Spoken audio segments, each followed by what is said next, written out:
આગામી 22 જૂનના રોજ દાહોદ જિલ્લામાં 281 ગ્રામ પંચાયતોમાં વિભાજન, સામાન્ય, મધ્યસત્ર ચૂંટણીઓ અને 84 ગ્રામ પંચાયતોમાં ખાલી પડેલા સરપંચ તેમજ સભ્ય પદો માટે પેટા ચૂંટણીઓ યોજાવાની છે.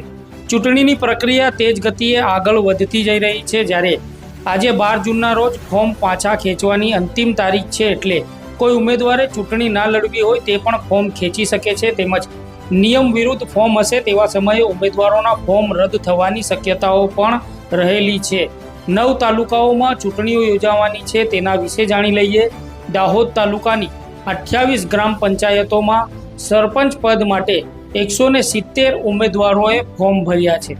જ્યારે સભ્ય પદ માટેની દાવેદારીમાં 568 ઉમેદવારોએ પોતાની ઉમેદવારી નોંધાવી દીધી છે. એવી જ રીતે ગરબાડા તાલુકામાં 18 ગ્રામ પંચાયતોમાં સરપંચ પદ માટે 109 ઉમેદવારો મેદાનમાં છે.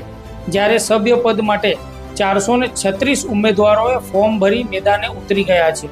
હવે ઝાલોદ તાલુકામાં 67 ગ્રામ પંચાયતોમાં સરપંચ પદ માટે 349 ઉમેદવારો અને સભ્ય પદ માટે 1350 ઉમેદવારોએ પોતાની ઉમેદવારી નોંધાવી દીધી છે, જે દાહોદ જિલ્લામાં સૌથી મોટી સંખ્યા છે.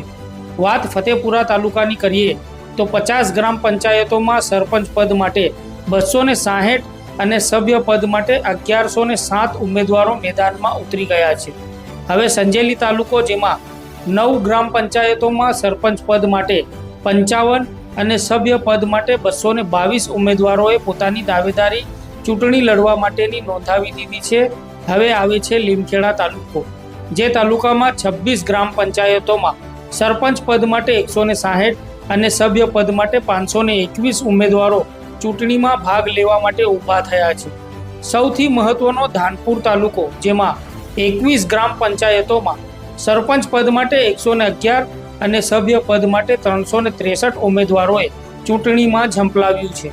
સિંગવડ તાલુકાની વાત કરીએ તો અહીંયા 16 ગ્રામ પંચાયતોમાં સરપંચ પદ માટે 86 અને સભ્ય પદ માટે 266 ઉમેદવારો મેદાનમાં છે.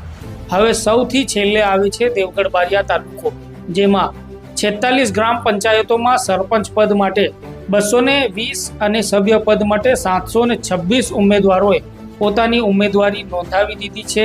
દાહોદ જિલ્લાની 281 ગ્રામ પંચાયતોની સામાન્ય ચૂંટણીમાં સરપંચ પદ માટે કુલ 1520 ઉમેદવારો અને સભ્ય પદ માટે 5559 ઉમેદવારોએ ઉમેદવારી નોંધાવી દીધી છે. આ ઉપરાંત 84 ગ્રામ પંચાયતોની પેટા ચૂંટણીમાં સરપંચ પદ માટે 25 અને સભ્ય પદ માટે 80 ઉમેદવારો મેદાનમાં છે.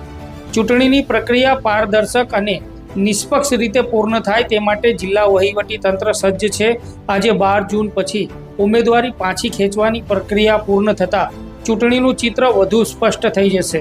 22 જૂને સરપંચ અને સભ્ય પદોમાં યોજાનારી આ ગ્રામ પંચાયતોની ચૂંટણી અતિ મહત્વની માનવામાં આવી છે, જેમાં દાહોદ જિલ્લાના ગામડાના વિસ્તારોના ભાવિ વિકાસની દિશાને આકાર આપશે.